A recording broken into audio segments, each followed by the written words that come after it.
Hoje a informática faz parte do nosso dia a dia. Vivemos totalmente conectados. Muitas vezes resolvemos nossa vida na internet. Isso despertou um novo campo de atuação de pessoas mal intencionadas, fazendo também com que as instituições de segurança pública promovessem a capacitação de seus agentes no combate destes delitos. Para esclarecer este assunto, a TV Senasp recebe Evandro Lorenz, perito criminal do Instituto Nacional de Criminalística da Polícia Federal. Obrigado pela presença, seja bem-vindo. Vamos começar, as nossas perguntas em relação a este assunto. Muito obrigado, eu que agradeço a oportunidade de estar aqui com vocês. Então tá, olha, nossa primeira pergunta. No campo dos crimes cibernéticos, aquela máxima de que não há crime sem vestígios, ela também equivale para a internet? Permanece válida? Permanece sim. Assim como no mundo real, o ambiente da internet e das redes de comunicação em geral, também, para se realizar qualquer ação, sempre existem vestígios que ficam. De uma forma diferente do mundo real, na internet e nas redes, os vestígios são endereços, endereços de conexão, endereços de rede, contas de acesso e muitas outras informações relacionadas ao navegar da pessoa, ao movimento, que esse endereço, que esse terminal de onde se faz o acesso, onde ele vai, sempre podem ser obtidos vestígios disso. Então não existe nenhuma forma de praticar um crime sem nenhum vestígio na internet. É muito comum, nos dias de hoje, até criminosos mais experientes, eles têm programas e procedimentos para apagar parte desses vestígios.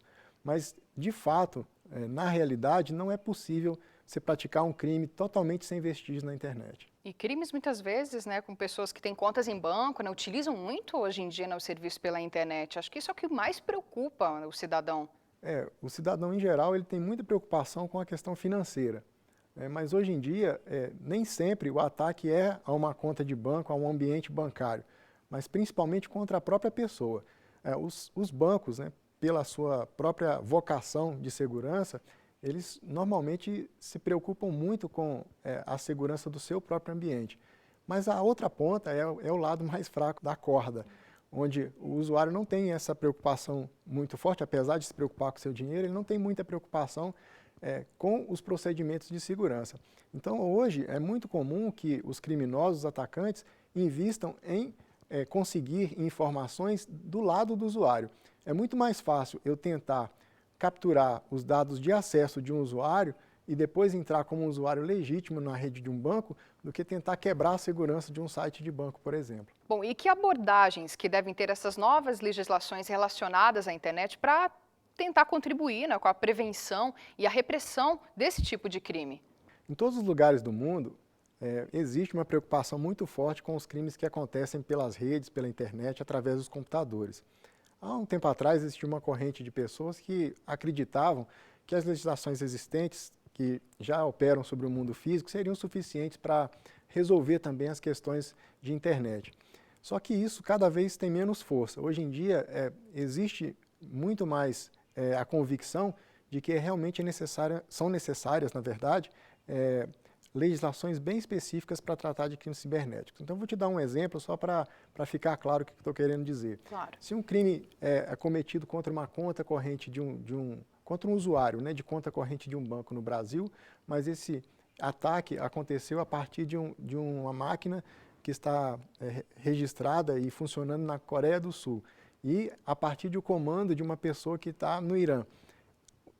Quem vai fazer a justiça, quem vai promover a realização de uma investigação, montar um processo e fazer o julgamento desse problema, desse crime que aconteceu.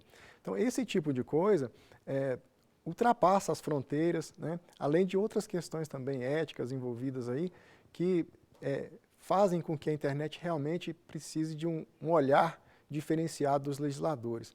E a gente acredita que coisas muito importantes como os logs de acesso, que a gente diz, que são os registros de tudo que aconteceu, são importantes demais para você poder entender como funcionou uma determinada operação que foi feita na internet. Esses logs de acesso, não existe nenhuma regulamentação para eles hoje. Então, um provedor de acesso que vende serviço de acesso à internet, ele escolhe se ele quer ou não manter os registros de acesso, né, das coisas que aconteceram através da sua rede. E isso dificulta muito a investigação, porque se num determinado momento eu precisar desses dados para saber o que aconteceu e eles não estiverem disponíveis, não existe nenhuma legislação que obrigue o provedor a ter esse tipo de coisa.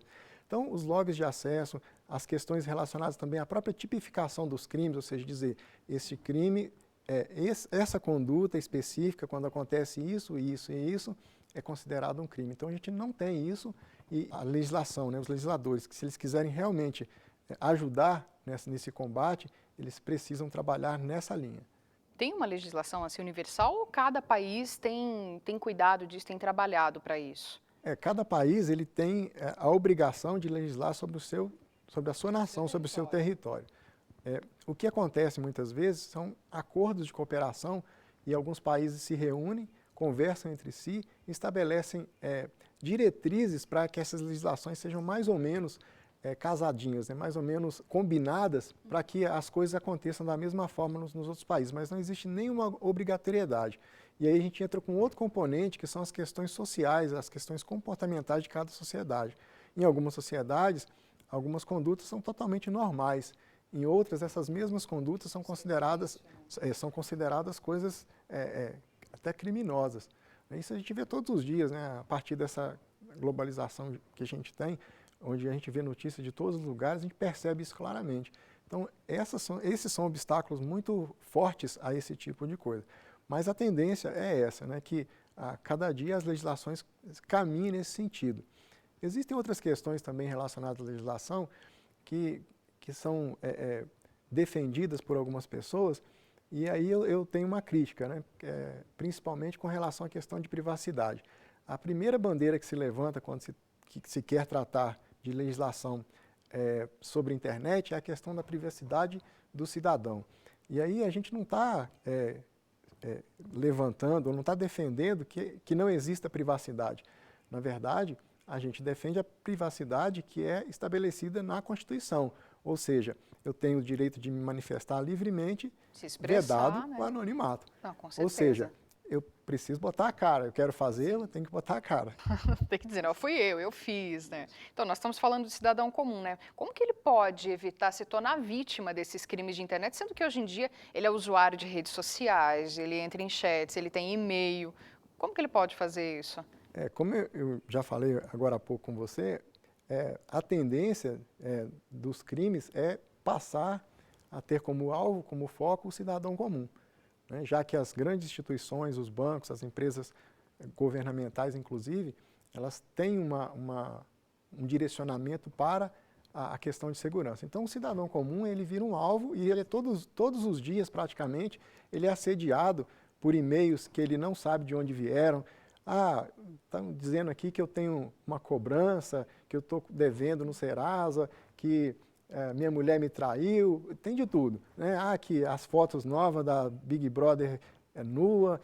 Pela curiosidade, né? E aí as pessoas inadvertidamente clicam nesses links, nesses e-mails, nessas ofertas que são feitas, né, apelativas normalmente, e através disso ele está abrindo uma porta para uma invasão da sua máquina, para um comprometimento dos seus dados que estão na sua máquina. Nesse caso, então, o que a gente recomenda, a primeira coisa que eu acho que é mais importante é a conscientização. A pessoa tem que ter a noção, a consciência de que ela não está tratando num ambiente amigável. A internet não é um ambiente amigável, não existe presunção de privacidade na internet. Ou seja, a pessoa tem que saber que ela está lidando no mundo hostil. Assim como ela resolve sair às 11 horas da noite em qualquer lugar, ela tem que saber exatamente, provocando, né, uma situação. Exatamente onde ela está. Então, na internet, ela precisa ter sempre essa visão de que ela não está num ambiente amigável, que tudo são flores. Essa é a primeira coisa. A segunda, que eu acredito ainda em cima das pessoas, é o olhar crítico, né? Se você não tem dívida, se você não tem conhecimento de dívida nenhuma, por que você vai clicar num link que está dizendo que você tem uma dívida? Pois é. Né? se você não pediu, né, uma informação a respeito do Big Brother Brasil, as fotos de não sei quem lá, por que você vai clicar? Então, esse olhar crítico ele é muito importante. Então, até agora, a gente está falando só de pessoas, Sim, né? Só de sim. comportamento de pessoas. E nessa lista, vou voltar sempre nessa questão, né? As pessoas são o lado mais importante. Por que isso? Porque do lado da tecnologia, as questões estão bem adiantadas, muito bem resolvidas. Então, eu colocaria também como um ponto importante a questão do usuário manter o seu equipamento, a sua máquina, sempre usando sistemas, né, softwares de segurança básicos. Não precisa de sofisticação, mas um software básico de boa qualidade, né, que seja atualizado regularmente. Isso já ajuda bastante, mas não é o suficiente. Não adianta eu ter o melhor software de segurança instalado na máquina se eu clico em todos os e-mails e todas as mensagens do Facebook que chegam para mim. Você também tem que barrar um pouco disso, né? Aquele olhar crítico. Isso aqui eu não pedi, isso aqui não tem a ver comigo, isso é falso. E a gente vê isso todos os dias, né? Hoje mesmo uma pessoa me ligou e me disse, o que será que está acontecendo? Tem como você me ajudar? Porque eu recebi uma comunicação aqui de que eu estou devendo R$10.000 no Banco do Brasil. Eu falei, você está devendo R$10.000 no Banco do Brasil? Eu não, nem tenho conta no Banco do Brasil. Eu falei, então deleta, né? Apaga a mensagem, segue a vida e não clique em nada que que não seja de seu interesse a seu pedido. Bom, e que dicas importantes que podem ser dadas sobre a preservação de vestígios e provas digitais? Isso é muito importante. Normalmente, isso acontece nas empresas, quando se percebe que um ambiente foi comprometido, que uma máquina foi invadida e tomada, rapidamente o pessoal da TI se preocupa em ir lá, formatar tudo, resolver tudo, inicializar tudo, fazer o backup e voltar a funcionar. Essa conduta, ela não é recomendada. O que a gente recomenda nesse caso é que, a partir do momento que se tem a suspeita de que um determinado equipamento está comprometido, que ele não seja mais usado, ou seja, que ele não sofra nenhum tipo de atualização. Em alguns casos, dependendo da suspeita, a gente nem recomenda que o equipamento seja desligado, porque, em geral, se é um microdoméstico, um computador sem muita importância do ponto de vista de negócio, a gente recomenda sim que se desligue da tomada e não se mexa mais nesse equipamento. Se é um equipamento de empresa, um servidor, por exemplo, um servidor de dados, de arquivos, de banco de dados, a gente recomenda que nem se faça nenhum tipo de desligamento, ou seja, deixa a máquina do jeito que está, desconecta da rede para não sofrer atualização e aguarda alguém que vai fazer a análise desse equipamento. Normalmente um perito, normalmente um técnico com conhecimento, né, nesse tipo de atividade. A preocupação maior das pessoas é com conteúdo, né? Se for, por exemplo, uma empresa, né, tem documentos, coisas lá que não quer se perder. Isso, e muitas vezes as pessoas querem colocar um ambiente operacional rapidamente. Né? A recomendação é que se a preocupação é essa, de que eu não posso ficar fora do ar, que você tenha equipamento reserva para fazer essa subida. Porque aquela máquina que foi comprometida, é importante se descobrir como foi feito isso. Porque se eu simplesmente voltar o sistema ao estágio inicial, eu continuo vulnerável. Ou seja, aquilo que aconteceu antes pode acontecer amanhã. Novamente, porque a forma como foi atacada a minha máquina, ela pode ser replicada novamente. Então, o ideal é que se a empresa, mas eu não posso ficar fora, esse servidor tem que estar funcionando e meus clientes estão esperando, então que ele tenha outro equipamento, que ele coloque esse outro equipamento, ainda que com as mesmas condições do anterior, ou seja, vulnerável também a um ataque, mas pelo menos aquele equipamento que sofreu o ataque, a gente vai poder fazer nele uma autópsia, né? Vai poder identificar o que aconteceu, por onde esse ataque entrou, qual foi o modo de operação, né, que derrubou esse serviço. Bom, Evandro, quais são as maiores dificuldades técnicas ou políticas no combate aos crimes cibernéticos? Do ponto de vista técnico, as maiores dificuldades são um pouco ligadas àquilo que a gente comentou, né? A questão da baixa preservação do ambiente. Ou seja, quando um técnico de uma organização governamental, por exemplo, que a gente precisa fazer a perícia, ele vai lá, formata a máquina, reinicia todo o sistema, coloca tudo para funcionar, ele está criando mais um obstáculo para o trabalho da gente. Não que seja impeditivo, né? Mas é mais um obstáculo. Uma outra questão técnica importante é o uso de criptografia. Quando um criminoso trabalha debaixo de um esquema de criptografia forte, isso realmente é uma dificuldade, né? E aí a gente realmente gasta mais tempo para poder fazer o trabalho. As dificuldades técnicas, todas elas hoje, como eu já te disse, com a tecnologia um pouco mais madura, elas são superáveis, né? Agora, o fator humano, e aí a gente vai para as dificuldades políticas, eles ainda precisam de ser um pouco mais trabalhados na nossa sociedade. Então, por exemplo, a baixa cultura que nós temos de segurança, o fato de a gente achar que nunca acontece com a gente as coisas, só acontece com o vizinho. Mania do brasileiro de achar isso, né? Mania do brasileiro de achar que não, isso não acontece comigo, né? E recentemente a gente até tem visto pessoas falando, eu não achei que isso acontecia na minha família, né? Mas o fato é que essa baixa cultura de segurança, a despreocupação, isso é besteira, isso é paranoia, a gente ouve muito isso, né? Então isso é um problema, né? A partir do momento que as pessoas começarem a ter um olhar mais crítico, aquilo que a gente já comentou, né? Olhar com mais cuidado aquilo que você recebe, não acreditar em tudo que lê, em tudo que vê, então isso já é um fator de ajuda no combate e prevenção de crimes cibernéticos. Uma outra questão também é a própria disposição, né, política de se colocar legislações que realmente ajudem a segurança, mesmo que desagrade os eleitores. Isso a gente vê e a gente entende. A política ela é feita, né, baseado na vontade popular mesmo. E então a questão da cultura de segurança também afeta isso. A partir do momento que a gente passar a perceber que é importante pagar um determinado preço pela minha segurança, então isso também já colabora. Outra questão política que eu também considero relevante até vai um pouco pela questão financeira. Não existe muita colaboração por parte de operadoras, prestadoras de serviço. Ela sempre argumenta, né, uma operadora sempre argumenta que ela está defendendo os interesses do cliente dela ao obstruir uma investigação. Na verdade, isso é uma visão muito curta do problema, né, porque a operadora está pensando na mensalidade que ela recebe daquele usuário, né, e ela não está pensando na sociedade como um todo, no desdobramento de um crime que acontece usando a sua infraestrutura. Ela não está pensando que o prejuízo que ela pode ter pode ser bem maior a partir do momento que ela tem tráfico de operações maliciosas dentro do seu contexto.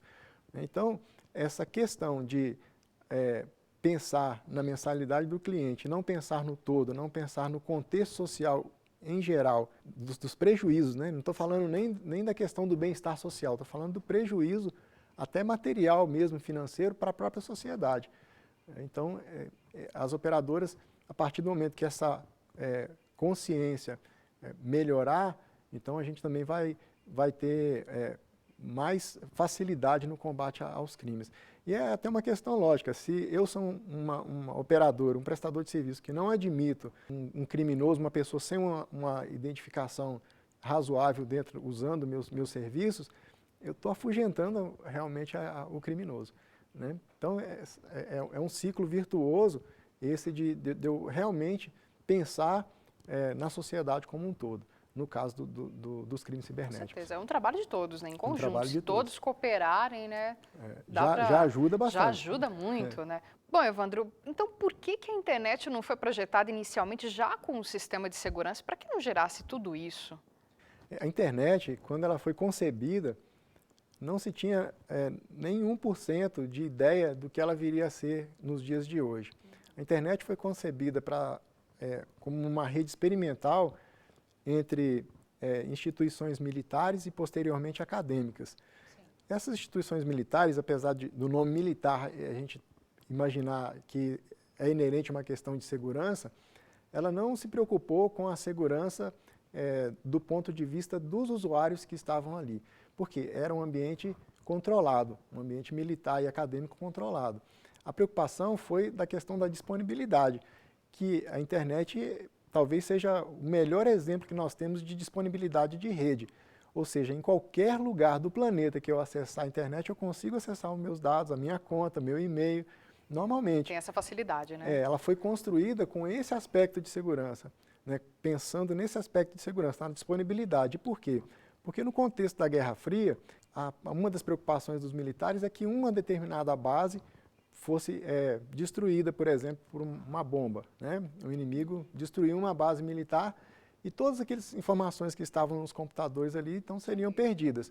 Com uma rede disponível como a internet, no funcionamento distribuído que a internet proporciona, mesmo que uma determinada base e alguns dados fossem perdidos, o restante da rede da comunicação estaria garantido. Então, a preocupação era essa. Os usuários, o tráfego, a identificação desses usuários não foi uma preocupação nesse momento de concepção da internet.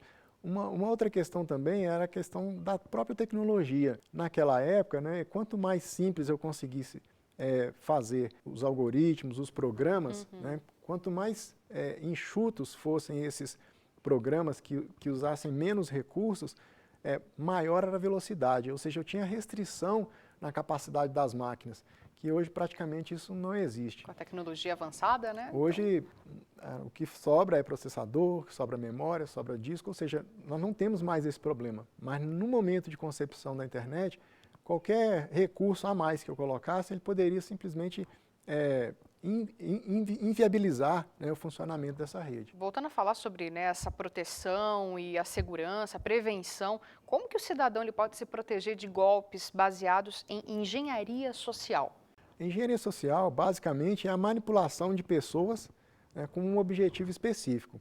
A literatura ela é muito interessante a respeito desse assunto, porque ela fala, inclusive, de pessoas que casaram com outras pessoas para obter informações. Olha só. Então, existe um caso de um hacker americano que ele se casou com uma secretária que trabalhava numa operadora de telefonia para conseguir acesso a informações privilegiadas de dentro dessa operadora. Quanto interesse.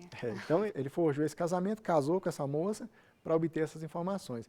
Então, na verdade, voltando à engenharia social, você vai descobrir uma forma de manipular pessoas, né, para conseguir aquilo que você quer. Uma forma muito comum é você produzir uma empatia com o seu interlocutor, geralmente através de telefone ou através de um e-mail, e se colocar numa posição de necessidade de ajuda. Então, um exemplo, né, no fim de semana, eu ligo para uma pessoa que está na empresa, existe uma escala lá, e digo, eu sou fulano de tal, como sendo uma pessoa da empresa. Eu estou aqui em casa e preciso fazer acesso e eu perdi a minha senha. Você pode fazer o favor de resetar para mim? Aí a pessoa vai dizer, mas eu não posso por causa do procedimento. Não, quebra meu galho, senão eu vou ter que sair daqui, está frio, né, eu vou ter que chegar aí só para fazer isso, me ajuda aí, eu te dou o passo a passo, você faz para mim. Ou seja, ele começa a criar, e eu estou contando isso de uma forma simplificada, né? Sim, Quanto maior for o alvo, né, mais sofisticado vai ser essa trama. Então, as pessoas manipulam outros para conseguir esse objetivo. Essa questão da senha, por exemplo, normalmente nas grandes empresas vai existir uma norma que diz, não, você não pode trocar a senha da pessoa por telefone. Não existe isso. Né? Mas a pessoa vai dizer, não, pô, né, me ajuda e tal, eu sou fulano. No convencimento, Convencimento, né? É a persuasão mesmo, aquela conversa. Normalmente, antes de fazer o pedido, ele gera uma empatia, como é que estão seus filhos e tal, não sei o quê.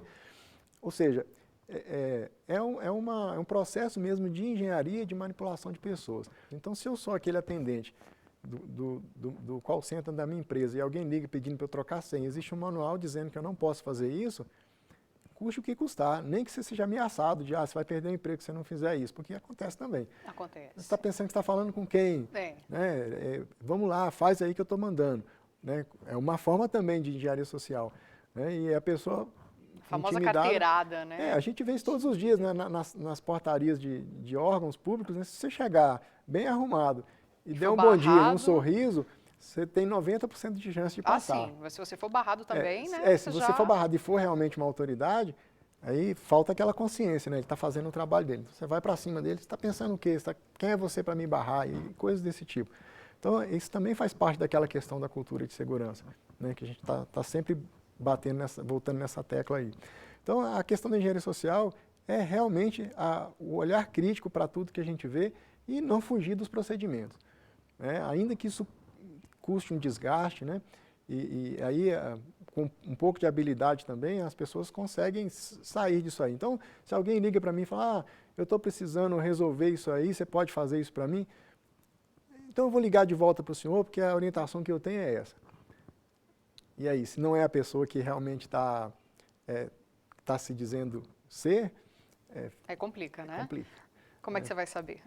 Então, não, eu vou ligar de volta. Não liga porque, ou seja, aí você já está criando um obstáculo para não ser enganado.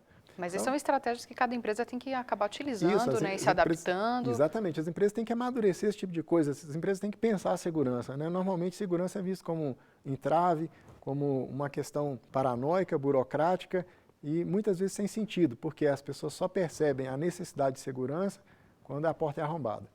Então é aquela velha história, né? Eu troco a treliça lá da porta, a fechadura, depois que ela é arrombada. Bota um cadeado na porta, ou seja, enquanto eu não tenho um problema, ou não sei que tenho um problema, eu não me preocupo muito com isso. E, na verdade, as empresas precisam amadurecer isso mais, ou seja, tratar de questão de segurança e criar essa cultura dentro do seu ambiente, né? Para que determinadas coisas que acontecem, né, e às vezes a gente nem sabe que acontece, não aconteçam mais. Bom, Evandro, a gente sabe, né, que hoje em dia o acesso a dispositivos móveis como celulares, que têm acesso à internet, eles têm se multiplicado, né, em meio à população. Isso tem causado algum impacto nesses crimes cibernéticos?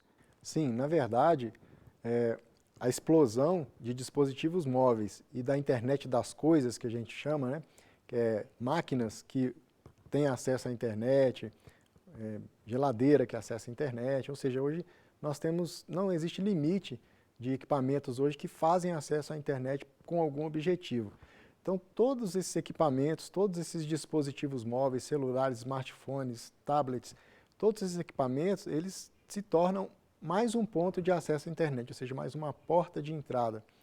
E com isso, também a gente vê que a proliferação de redes 3G, redes Wi-Fi metropolitanas, que colocam as pessoas efetivamente na internet.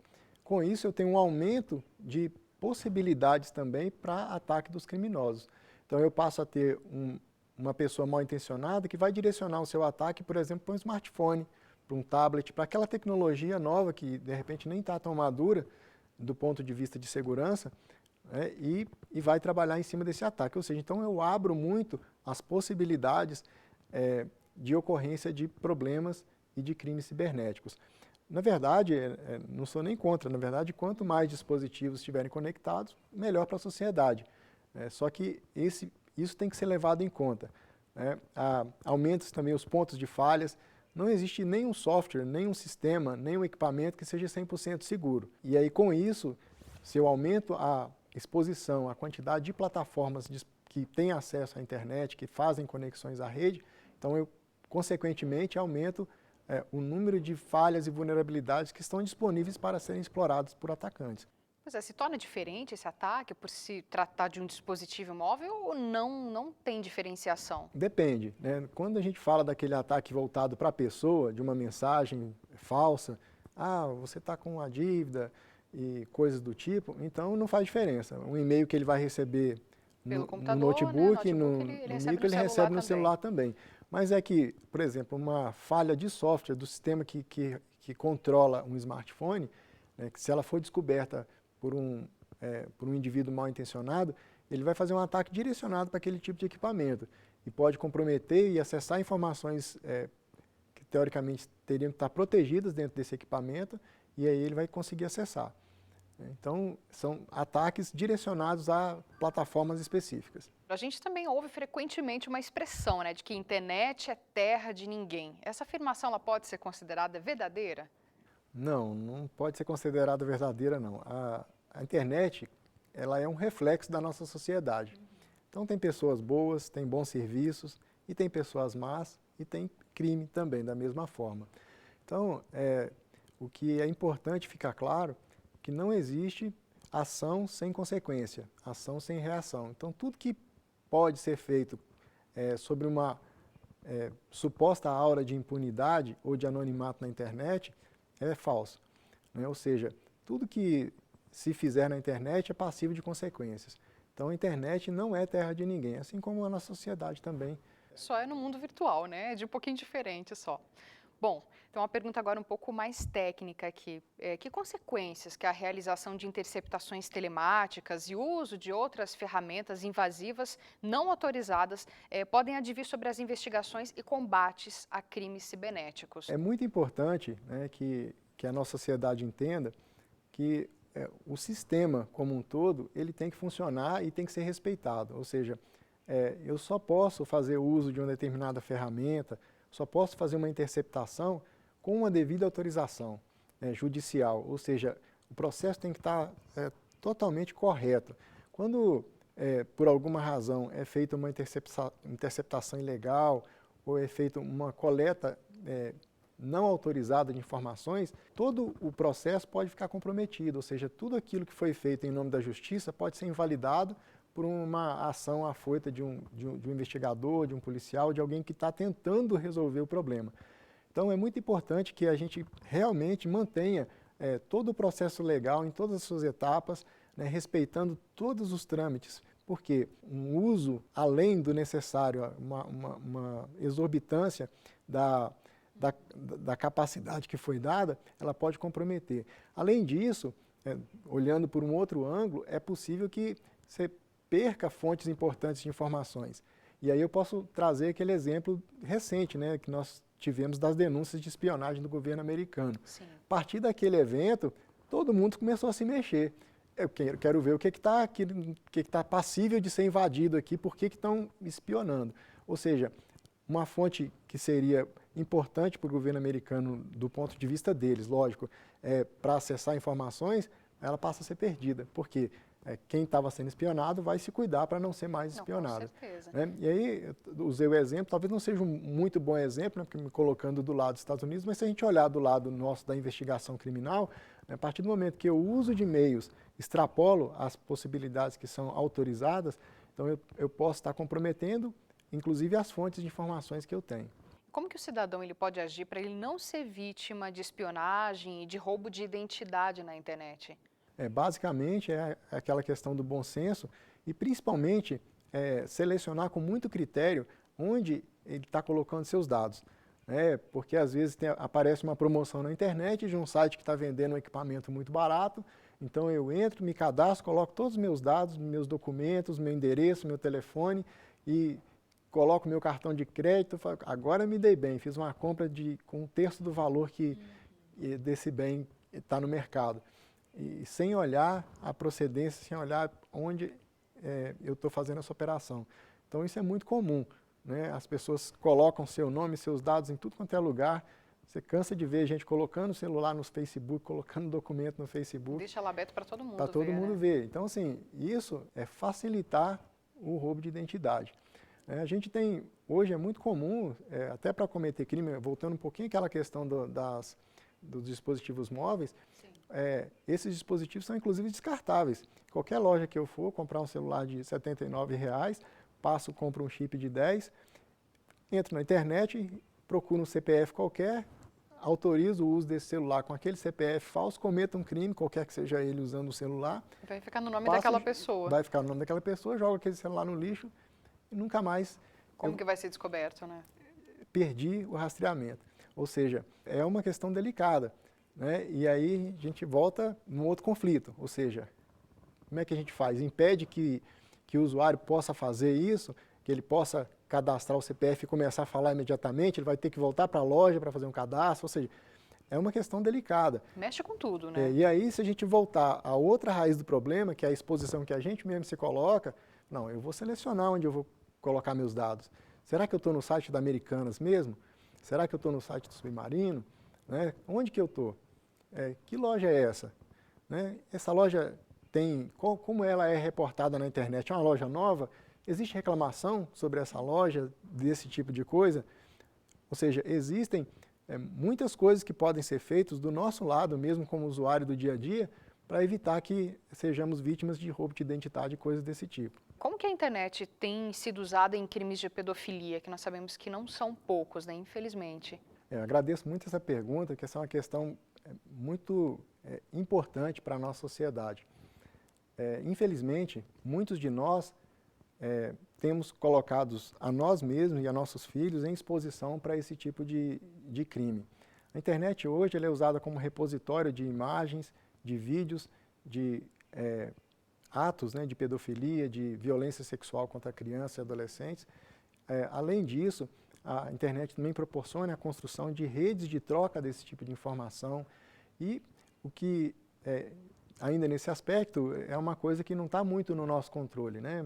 Mas no nosso controle tem que os nossos filhos, né, crianças, bebês, já têm perfil no Facebook. Já, muitos Já pais, tem né, já fotos, fazem. nós colocamos fotos dos nossos filhos, às vezes brincando lá com pouca roupa, né, e achamos aquilo engraçadinho, mas isso é exatamente desperta, né, o interesse do pedófilo e deixamos nossos filhos de 8, 9, 10 anos ter perfil no Facebook porque ele quer ser popular na escola e o próprio Facebook não aceita, então ele tem que mentir lá para colocar o perfil. Que ele tem 18 que anos, ele tem né, mais que é de maior 13, idade. né, no caso do Facebook, 13 anos, ele coloca que tem 20, 25, e só que a linguagem que ele usa é a linguagem própria dele, então o pedófilo percebe isso rapidamente. Né? Então a internet tem sido usada para aliciar essas crianças, né, para estabelecer um contato pernicioso, né, com essas crianças, e nós temos contribuído. Então, o que eu sempre falo, quando alguém mas como é que eu faço para proteger meu filho? Eu falo, primeiro, você tem que saber o que seu filho está fazendo. Segundo, não deixe o computador no quarto trancado. O computador é num lugar onde toda hora eu passo e coloco o olho, para saber o que está acontecendo. Outra coisa, estabelecer um diálogo muito franco, muito honesto com o filho, ou seja, estabelecer uma relação de confiança, de modo que ele possa te contar essas coisas que acontecem, o que aconteceu na internet, o que foi proposto para ele, né, com quem ele tem feito as amizades, né, tentar conhecer essas pessoas também. Tem muitos sites que são voltados, né, para a criança também. Então o pai deixa a criança, ela acha que está tudo bem. Exatamente. Não, pode ficar. E isso é um prato cheio também para pedófilo. Então existem sites, exatamente como você colocou, sites voltados para crianças, Stardoll, para meninas, né, que gostam de brincar de roupa lá, para Clube Penguin, onde as crianças também brincam lá. E esse ambiente está repleto de pedófilos, né, que estão ali estabelecendo contato, procurando informações, né, para poder, numa outra situação, ter um contato físico com essa criança. Então é importante a participação dos pais e até a conscientização das crianças. Uma coisa que eu acho muito válida é que essas notícias de casos desse tipo sejam discutidas em família. Aconteceu isso, então para não acontecer aqui em casa, vamos fazer assim. Com certeza, ter diálogo, né, ter diálogo sobre isso. E conversar a respeito dessas coisas, trazer a consciência, obviamente numa linguagem razoável, né, e principalmente essa questão do perfil de redes sociais, que sejam respeitados os limites de idade que são colocados lá, porque uma criança de 13, de 14 anos pode ser vítima, sim.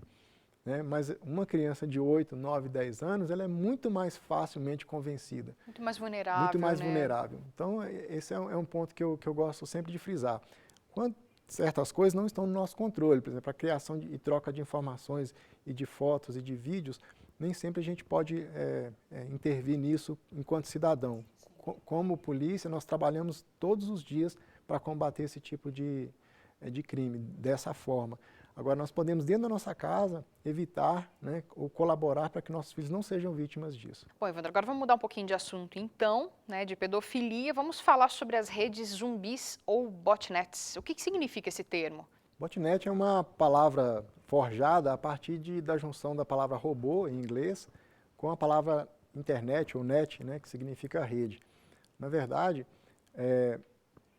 são redes virtuais, ou seja, redes não conectadas fisicamente, mas redes virtuais dentro da internet, formadas por máquinas que são controladas por outras máquinas que a gente chama de mestre, né, e as máquinas que são controladas são as máquinas zumbis. Com uma quantidade razoável desse tipo de máquina comprometidas, né, escravas de uma máquina mestre, eu consigo realizar operações e causar bastante dano na internet, por exemplo, a um site governamental, um site de uma organização.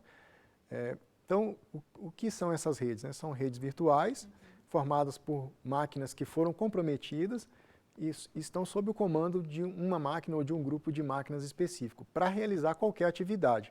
Então, é muito comum, naquela mesma história de clicar nos links de e-mails lá, desconhecidos, para ver o que acontece, e nesse momento eu tenho um software malicioso sendo instalado na minha máquina e a partir de agora ela obedece essa máquina mestre. Então é uma contaminação que eu nem me dou conta, ela não interfere no meu trabalho diário, no meu uso da minha máquina normalmente, só que ela vai ser usada. Então, num determinado momento que se quer atacar um site, derrubar um site, acabar com a disponibilidade de serviço de um site, a máquina mestre determina que todas as outras máquinas ao mesmo tempo ataquem ou ao mesmo tempo tentem fazer acesso a um determinado site. Então é como você pensar que um site recebe um fluxo de 1000 acessos por segundo numa determinada página, num site popular que recebe esse volume de acesso, ele passar a receber 1 milhão. Nossa. De acesso por segundo. Então não Isso existe. trava todo. Trava todo o sistema. E a máquina literalmente cai. Né? O sistema fica indisponível. Isso é uma forma de ataque. Ou seja, se você pensar em alguns serviços que são críticos, então você pensar na inscrição do Enem, a última hora da inscrição do Enem, entrega do imposto de renda, a última hora da entrega do imposto de renda, um ataque desse bem sucedido compromete o serviço para milhares e até milhões de pessoas. Né? Prejuízo. Então, essas redes, então, não só para indisponibilidade, mas a partir do momento que essas máquinas estão comprometidas, elas fazem exatamente o que o mestre mandar. Por isso que elas são chamadas de redes zumbis. Pois é, e dá para identificar? Tem algum sintoma, assim, entre aspas, no meu computador, por exemplo, lentidão, alguma outra coisa assim, ou isso não tem nada a ver? No dia a dia normal, só o fato dela ser comprometida é pouco perceptível, até por causa daquela questão de sobra de recurso hoje nas máquinas. Mas no momento de um determinado ataque, é possível que a máquina fique um pouco mais lenta, que ela não obedeça aos meus comandos realmente. Então é porque ela está comprometida e está a serviço de outras pessoas. Essa contaminação segue a mesma linha de tudo que a gente já falou a respeito disso. Né? Ou seja, tem a parte usuário e a parte tecnologia. Então, tendo um software de segurança básico bem atualizado, bem colocado e um comportamento adequado, dificilmente minha máquina vai ser uma máquina zumbi. Bom, nós já falamos bastante, né, a respeito do cidadão clicar em qualquer e-mail e tudo, dessa parte de segurança, da prevenção, dele verificar se aquele não é um e-mail falso ou malicioso, mas é possível ele detectar se realmente esse e-mail é falso, além disso que tudo que a gente já falou, né, é de SPC, de ser uma coisa curiosa, algo diferente? A primeira providência é verificar, tentar identificar a origem. Então, é alguém conhecido? É um e-mail que eu recebo regularmente de pessoas conhecidas? Sim, então, se não está descartada a possibilidade de ser um ataque, porque a máquina do meu interlocutor pode ter sido comprometida e ele está sendo usado indevidamente, repassando aquela mensagem. Só que a primeira providência é não clicar, né? Não sair clicando e tentando resolver o problema com cliques ali e visitação daquela página. Se o e-mail é estranho, eu vou tentar checar por outras formas. Né? Se é de um amigo meu, um e-mail totalmente descabido, não vou clicar, vou ligar para ele e falar assim, você mandou esse e-mail, está acontecendo isso, o que houve? Né? A checagem do endereço, a checagem de onde veio, né? Se o domínio está registrado, se o e-mail que veio é realmente de onde ele disse que veio, todas essas coisas são possíveis de ser checadas. Mas assim, a partir do momento que o usuário não clica, quando ele suspeita do e-mail, ele já resolve 90% do problema. Se ele deletar aquele e-mail, ele resolve os outros 10%. Então ele não vai ter nenhum problema se ele fizer essas duas coisas, ele não clicar e ele deletar esse e-mail. Se foi realmente, era uma cobrança, que não acontece, mas supondo que alguma empresa de cobrança resolveu usar esse canal, ela vai tentar de outras formas. Vai tentar ligar. Vai mandar uma carta, ou seja, o usuário não deve se preocupar, ele não deve achar que alguém está falando para ele que ele foi traído e que ele tem que descobrir aquilo pelo computador. Vai descobrir de outra forma, mas né, não vai trabalhar com o computador. Não, com certeza. Bom, agora falando do terrorismo, eles também fazem uso da internet e de redes de computadores? Como que funciona?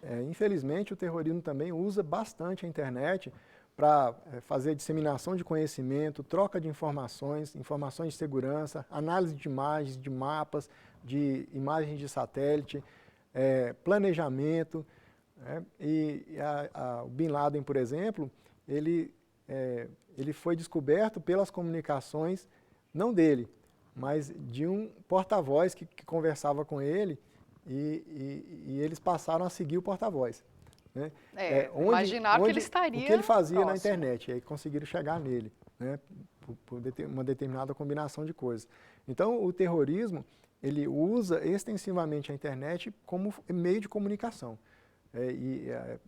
para troca de informações e tudo que está relacionado à atividade de terrorismo. Infelizmente, a internet, como um reflexo do mundo, também está suscetível a esse tipo de comportamento. Bom, Evandro Lorens, muito obrigado pela sua presença, obrigado pelos esclarecimentos que você nos deu hoje aqui.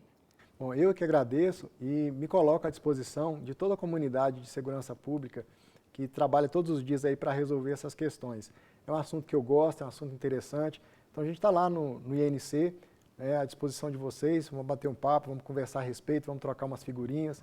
Entre em contato com a gente vai, sempre que possível, tratar desse assunto aí com o maior empenho, com a maior disposição possível. Muito obrigado. Bom, a nossa videoaula de hoje fica por aqui. Bons estudos e até a próxima!